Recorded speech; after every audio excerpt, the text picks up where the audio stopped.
Assalamualaikum warahmatullahi wabarakatuh. Halo semuanya, perkenalkan nama aku Mutiatul Hidayah dari Prodi Tadris Bahasa Inggris. Di sini saya akan menjelaskan pandangan filsuf tentang hakikat manusia menurut Al-Ghazali yang bertema integrasi akal dan hati dalam pendidikan Islam. Poin-poin latar belakang pentingnya memahami pandangan filsuf tentang manusia dalam konteks pendidikan bahasa Inggris.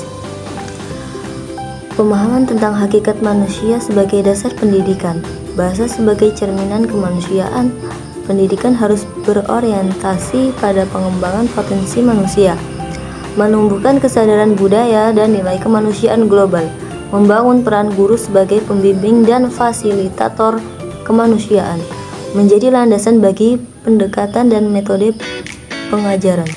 Tujuan presentasi ini yaitu menjelaskan hakikat manusia menurut para filsuf dan relevansinya dalam bidang pendidikan, mengidentifikasi bagaimana pandangan filsuf tentang manusia dapat menjadi dasar dalam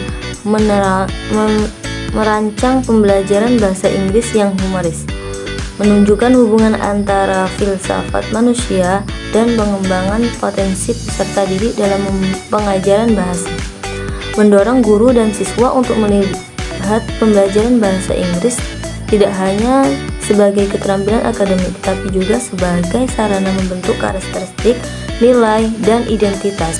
Al-Ghazali adalah seorang pemikir teori dan sufi besar dalam Islam, memiliki pandangan yang mendalam tentang hakikat manusia dan pendidikan.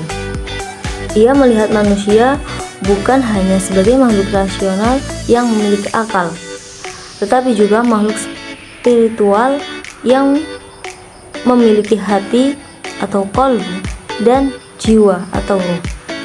Oleh karena itu, menurut Al-Ghazali, pendidikan Islam tidak hanya berfokus pada pengembangan akal semata, tetapi juga harus membina hati agar menjadi bersih dan dekat kepada Allah. Pandangan ini melahirkan konsep integrasi antara akal dan hati yang menjadi dasar penting dalam sistem pendidikan Islam yang holistik dan seimbang.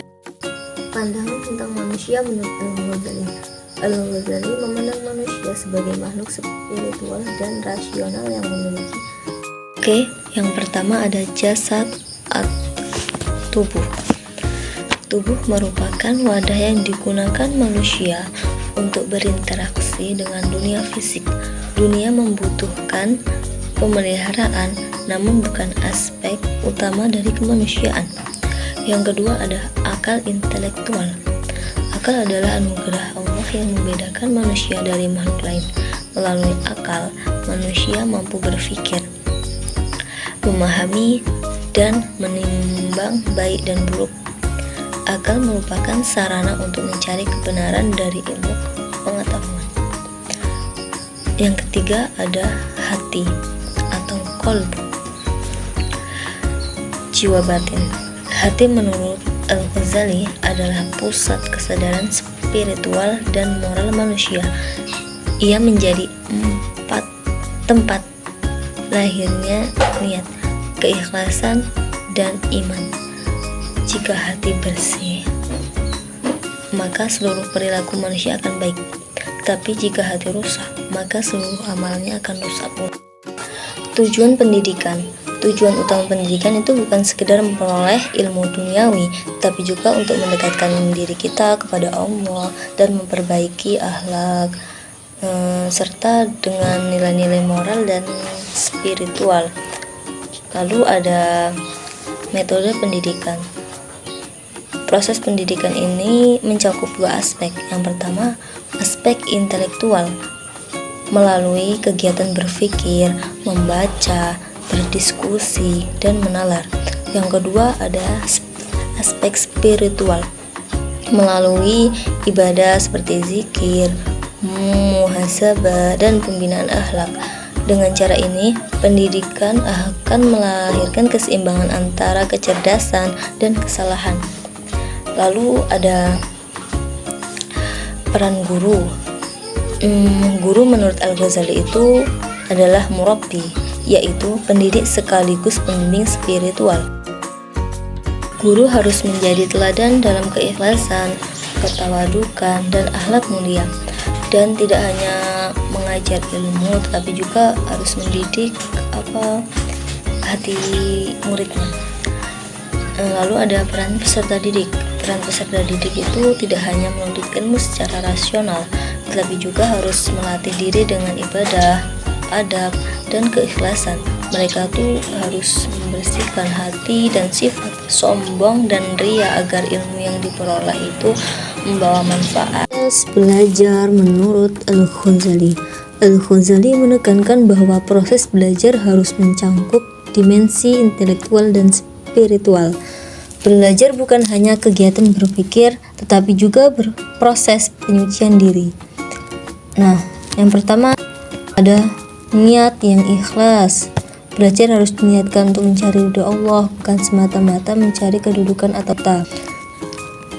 Yang kedua ada tahapan belajar.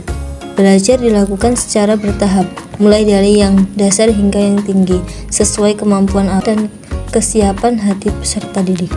Yang ketiga ada pembinaan akhlak. Ilmu harus disertai pengalaman. Dalam proses belajar, peserta didik dilatih disiplin, jujur, dan rendah hati. Tujuannya agar ilmu menjadi cahaya bukan kebanggaan. Yang keempat ada penyucian hati. Sebelum ilmu masuk ke dalam hati harus disucikan dari sifat iri, sombong, dan dengki. Hati yang bersih akan mudah menerima cahaya ilmu.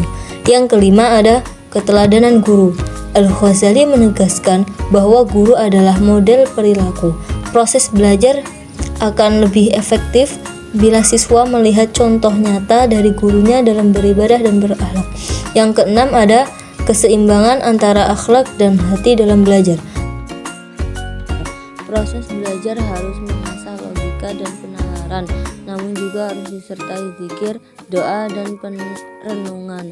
Dengan begitu ilmu tidak hanya dipahami tetapi juga dihayati.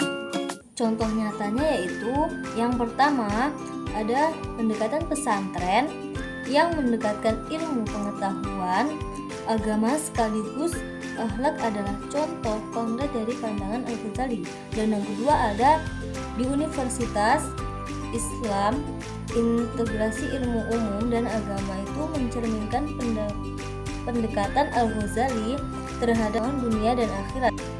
Baik, kesimpulan dari materi ini yaitu pandangan filosofis Al-Ghazali tentang manusia menunjukkan bahwa manusia adalah makhluk yang memiliki akal dan hati.